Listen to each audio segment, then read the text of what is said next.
संपूर्ण शांति जड़े मनुष्य केमिति पाइपारे यही प्रसंग रे आमे प्रभु को वाक्य ठारू अल्प समय कथबार्ता हेबा।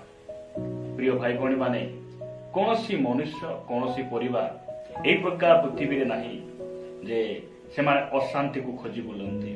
आमे अशांति रे रहिबा आउ दुख रे रहिबा एई प्रकार परिवार एई प्रकार मनुष्य एई पृथ्वी रे केही मध्य नाहंती। समस्त मनुष्य शांति चाहती। सबु परिवार शांति पाइबा पाई सेमाने प्रयास करती। आज दिन मानकरे आपण देखिबे जे परिवार सबू अच्छी सेमानकर जॉब अच्छी तांको पाखरे एजुकेशन अच्छी सेमाने उच्च शिक्षित अटंती सेमानक पाखरे टंका अच्छी सोना अच्छी किंतु सेमाने संपूर्ण शांति को सेमाने आज प्राप्त होई नाहंते। प्रिय भाई भौणी माने आज आमे प्रभु को वाक्य कथबार्ता हेबा जे संपूर्ण शांति केमिति मिले। एही प्रसंग रे आमे प्रभु को वाक्य ठारू अल्प समय ध्यान करबा पाई छी। मो सहित आपण माने लूक लिखित सुसमाचार को आसिबे। लूक लिखित सुसमाचार 2 अध्याय रु केतोटी वाक्य पढु पढु आमे आगु बढ़िबा। लूक लिखित सुसमाचार 2 अध्याय 13 और 14 पद मो आपण मानक निमंते पढिबा पाई चाहे। एठारे प्रकार लिखा जाए, पुणी अकस्मात सेही दूतंक सांगरे स्वर्गीय बाहिनीर गोटे बृहत दल उपस्थित होई ईश्वर स्तवगान करू करू कहिले, ऊर्ध्व लोकरे ईश्वर महिमा, पुणी पृथ्वी रे ताहांक संतोष पात्र, मनुष्य मानक मध्यरे शांति।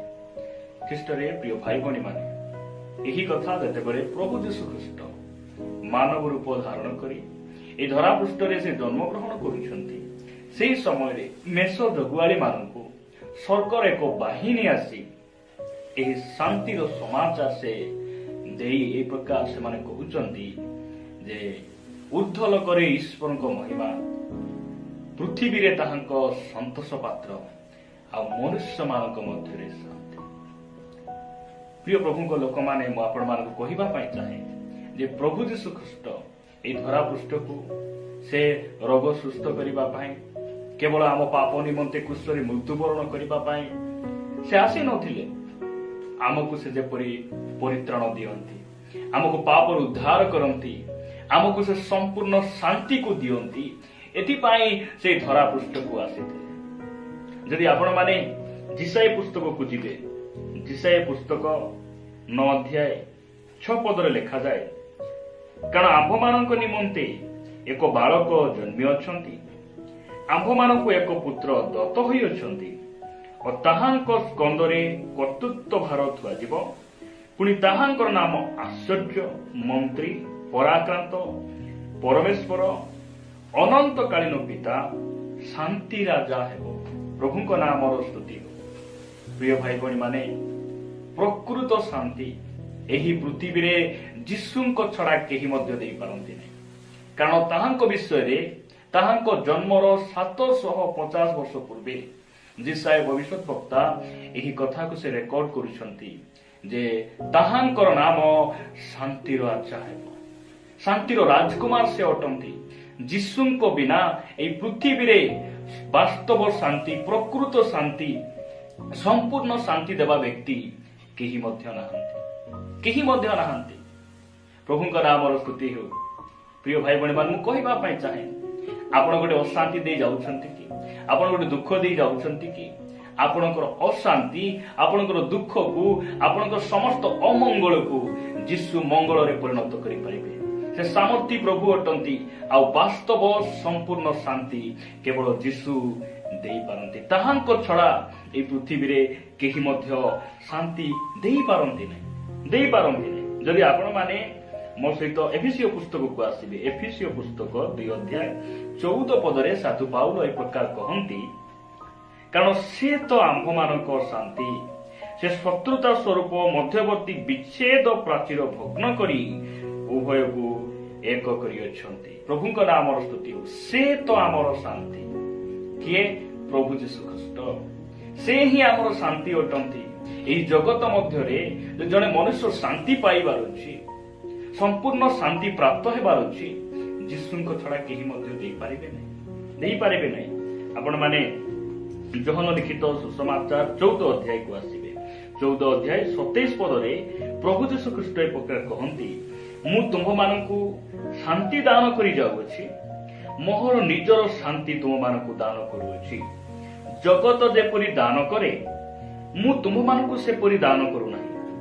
ତୁମ୍ଭମାନଙ୍କ ହୃଦୟ ଉଦ୍ବିଗ୍ନ କି ଭୟଗ୍ରସ୍ତ ନ ହେଉ। ପ୍ରଭୁ ଯୀଶୁ ଖ୍ରୀଷ୍ଟ ଏଠାରେ ଏକ ଗୁରୁତ୍ୱପୂର୍ଣ୍ଣ କଥା ସେ କହୁଛନ୍ତି ଯେ ଜଗତ ଯେପରି ଶାନ୍ତି ଦାନ କରେ ମୁଁ ସେହିପରି ଶାନ୍ତି ମୁଁ ତୁମକୁ ଦେଉନାହିଁ। ପ୍ରଭୁ ଯୀଶୁ ଖ୍ରୀଷ୍ଟ କହିବା ଅନୁସାରେ ଜଗତରେ ମଧ୍ୟ ଶାନ୍ତି ଅଛି, ଜଗତ ମଧ୍ୟ ଶାନ୍ତି ଦିଏ, କିନ୍ତୁ ସମ୍ପୂର୍ଣ୍ଣ ଶାନ୍ତି କେବଳ ଯୀଶୁ ଦିଅନ୍ତି। ବାସ୍ତବ ଶାନ୍ତି କେବଳ ଯୀଶୁ ଦିଅନ୍ତି। ବେଳେ ବେଳେ ଯଦି ଆମର ରୋଜଗାର ବଢିଯାଏ, ଟଙ୍କା ବେଶୀ ଆମମାନଙ୍କର ଆକାଉଣ୍ଟରେ ଜମା ହୁଏ, ସେ ସମୟରେ ମନୁଷ୍ୟ ଭାବେ ଯେ ମୁଁ ଏଥର ମୁଁ ଶାନ୍ତିରେ ରହିପାରିବି, ମୁଁ ସମ୍ପୂର୍ଣ୍ଣ ଭାବରେ ମୋର ଯାହା ଲକ୍ଷ୍ୟକୁ ମୁଁ କଣ କରିଛି ମୁଁ ପ୍ରାପ୍ତ ହେଇଛି, ଏ ପ୍ରକାର ସେ ମନ ମଧ୍ୟରେ ଚିନ୍ତା କରେ। ମାତ୍ର ଏହି ଜଗତରେ ଟଙ୍କା ଦ୍ୱାରା ପାଇଥିବା ଶାନ୍ତି, କୌଣସି ଯଦି ଆକ୍ସିଡେଣ୍ଟ ଆସିବ, ରୋଗ ଆସିବ, ସେ ସବୁ ଟଙ୍କା ଖର୍ଚ୍ଚ ହେଇଗଲା ପରେ ପରିବାରରେ ଆହୁରି ମନମାଳିନ, ପରିବାରରେ ଅଶାନ୍ତି ଉତ୍ପନ୍ନ ହେବ। ପ୍ରିୟ ଭାଇ ଭଉଣୀ ମାନେ, ପ୍ରଭୁ ଯୀଶୁ ଖ୍ରୀଷ୍ଟଙ୍କ ଛଡା ଶାନ୍ତି କେହି ଦେଇପାରନ୍ତି ନାହିଁ। ଆଜି ଅନେକ ଯୁବା ଯୁବତୀ, ବିବାହିତ ମହିଳା ପୁରୁଷ, ସ୍ତ୍ରୀ ଥାଉ ଥାଉ ଆଉ ଗୋଟେ ସ୍ତ୍ରୀ ପଛରେ, ସ୍ୱାମୀ ଥାଉ ଥାଉ ଆଉ ଗୋଟେ ସ୍ୱାମୀ ପଛରେ, ଯଦି ଆପଣମାନେ ସମୀରଣୀୟ ସ୍ତ୍ରୀ କଥା ଚିନ୍ତା କରିବେ, ସେ ଶାନ୍ତିକୁ ପାଇବା ପାଇଁ, ସମ୍ପୂର୍ଣ୍ଣ ଶାନ୍ତି ପାଇବା ପାଇଁ ସେ ନିଜର ଜୋତା ଭଳି, ନିଜ ଚପଲ ଭଳି ସେ ପାଞ୍ଚଟା ସ୍ୱାମୀକୁ ସେ ବଦଳାଉଛନ୍ତି, ମାତ୍ର ସେ ଶାନ୍ତିକୁ ପାଇପାରୁନାହାନ୍ତି।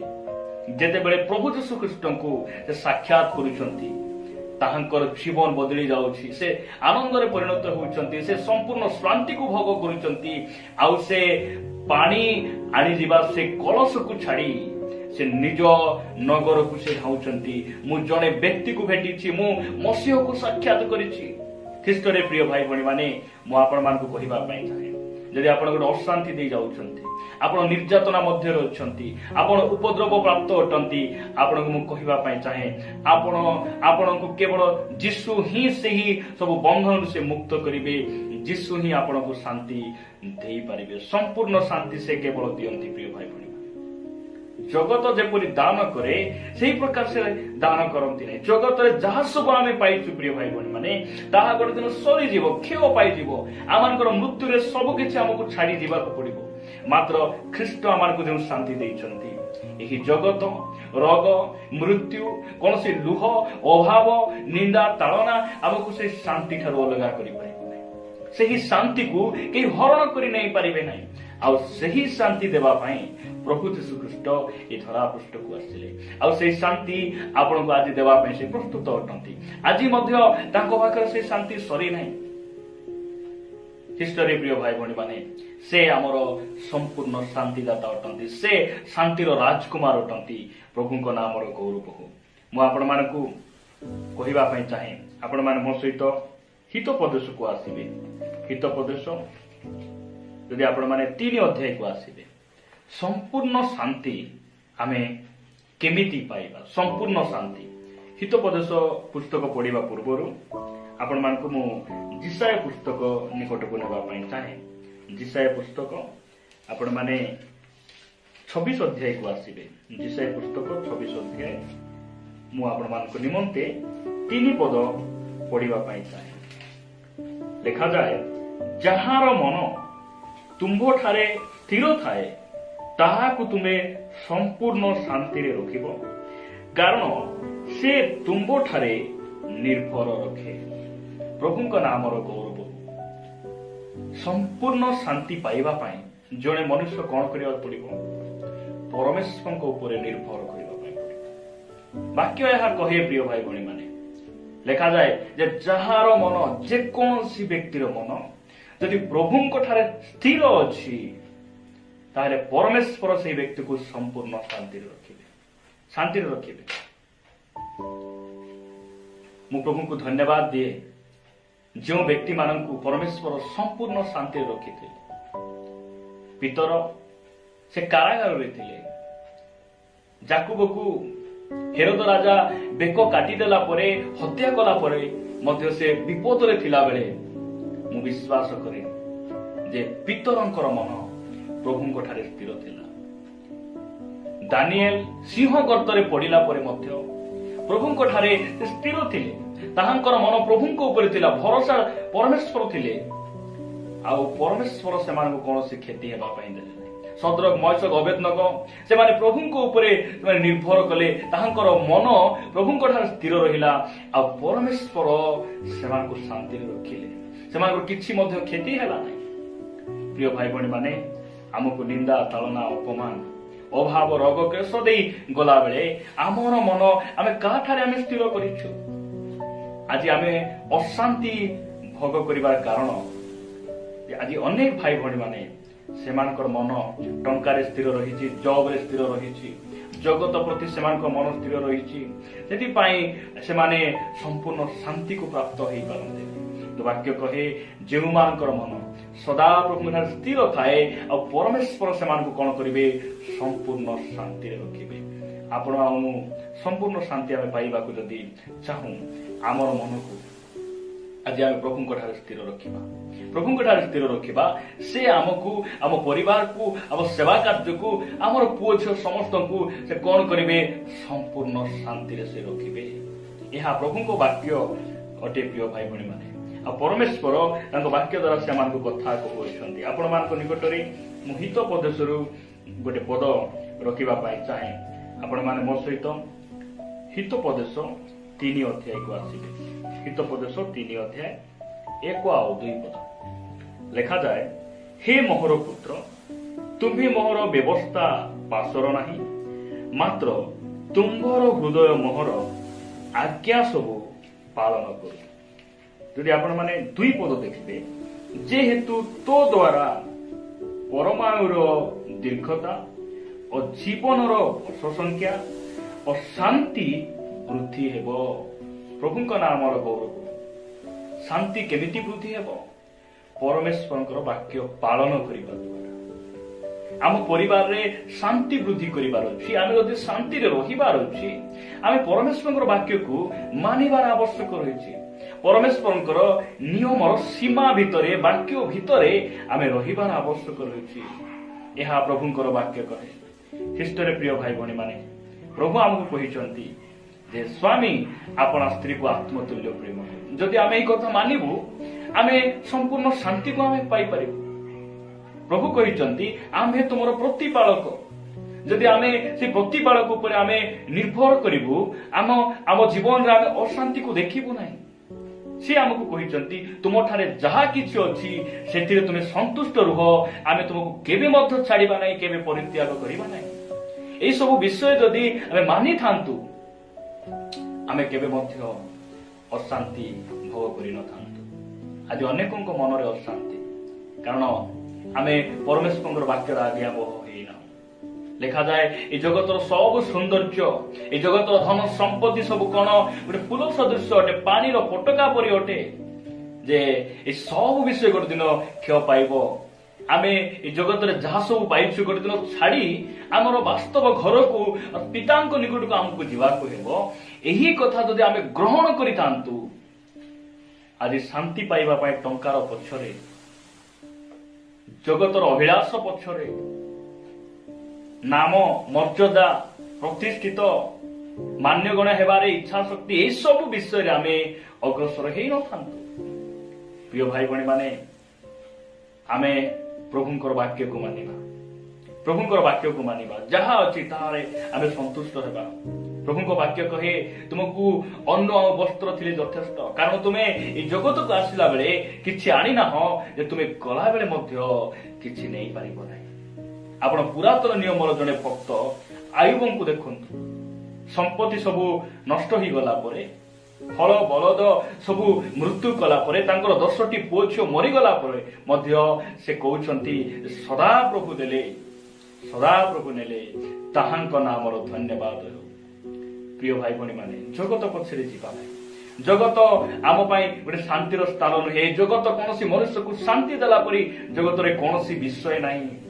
ଯୀଶୁଙ୍କ ଛଡା, ପ୍ରଭୁଙ୍କ ବାକ୍ୟ ଛଡା ଆମକୁ କେହି ମଧ୍ୟ ଶାନ୍ତି ଦେଇପାରିବେ ନାହିଁ। ପ୍ରକୃତ ଶାନ୍ତି, ସମ୍ପୂର୍ଣ୍ଣ ଶାନ୍ତି ଜଣେ ମନୁଷ୍ୟ କେମିତି ପାଇବ? ଯୀଶୁଙ୍କ ନିକଟକୁ ଯିବା ପାଇଁ ପଡିବ। ଯୀଶୁ ଶାନ୍ତିର ରାଜକୁମାର ଅଟନ୍ତି। ଦ୍ୱିତୀୟ ବିଷୟ, ଜଣେ ମନୁଷ୍ୟ ସମ୍ପୂର୍ଣ୍ଣ ଶାନ୍ତି କେମିତି ପାଇବ? ତାହାଙ୍କ ଠାରେ ଯାହାର ମନ ସ୍ଥିର ଥାଏ, ପ୍ରଭୁଙ୍କ ଠାରେ ଯେଉଁ ବ୍ୟକ୍ତିର ମନ ସ୍ଥିର ଥାଏ, ସେଇ ବ୍ୟକ୍ତିକୁ ପରମେଶ୍ୱର ସମ୍ପୂର୍ଣ୍ଣ ଶାନ୍ତିରେ ରଖିବେ। ଶେଷରେ ଆମେ ଦେଖିଲୁ ଯେ ପରମେଶ୍ୱରଙ୍କର ଆଜ୍ଞାବହ ହେଲେ, ତାହାଙ୍କର ବାକ୍ୟକୁ ପାଳନ କଲେ ଶାନ୍ତି ବଢେ। ଶାନ୍ତି ବଢେ। ମୁଁ ଜାଣେ ନାହିଁ ଆପଣଙ୍କ ପରିବାରରେ ଶାନ୍ତି ବୃଦ୍ଧି ପାଉଛି ନା ଅଶାନ୍ତି ବୃଦ୍ଧି ପାଉଛି, କିନ୍ତୁ ପରମେଶ୍ୱରଙ୍କ ବାକ୍ୟ କହେ ଯେ ଅଶାନ୍ତିକୁ ଦୂର କରିବାକୁ ହେଲେ, ଆମ ପରିବାରରେ ଶାନ୍ତିକୁ ବୃଦ୍ଧି କରିବାକୁ ହେଲେ ଆମକୁ ପରମେଶ୍ୱରଙ୍କ ବାକ୍ୟ ମାନିବା ପାଇଁ ପଡିବ। ତାହାଙ୍କର ବାକ୍ୟ ଆମ ହୃଦୟରେ ଆମେ ରଖିବା ପାଇଁ ପଡିବ। ବାକ୍ୟ ଅନୁଯାୟୀ ଆମେ ଜୀବନ ଯାପନ କରିବା ପାଇଁ ପଡିବ। ଖ୍ରୀଷ୍ଟରେ ପ୍ରିୟ ଭାଇ ଭଉଣୀ ମାନେ, ଏସବୁ ଶିକ୍ଷାକୁ ଆମ ନିଚର କରିବା, ଏସବୁ ଶିକ୍ଷାକୁ ଆମେ ଗ୍ରହଣ କରି ବାକ୍ୟ ଉପରେ ଆମେ ଠିଆ ହେବା, ଯଦ୍ୱାରା ଆମେ এই ଜଗତ ମଧ୍ୟରେ ରହି, এই ଅଶାନ୍ତ ଜଗତରେ ରହି ଆମେ ସମ୍ପୂର୍ଣ୍ଣ ଶାନ୍ତିକୁ ଆମେ ପ୍ରାପ୍ତ ହେଇପାରିବା। ଶାନ୍ତିରେ ଆମେ ଜୀବନ ଯାପନ କରିପାରିବା। ପ୍ରଭୁ ଏହି ବାକ୍ୟ ଦେଇ ଆମ ପ୍ରତ୍ୟେକଙ୍କୁ ଆଶୀର୍ବାଦ କରନ୍ତୁ।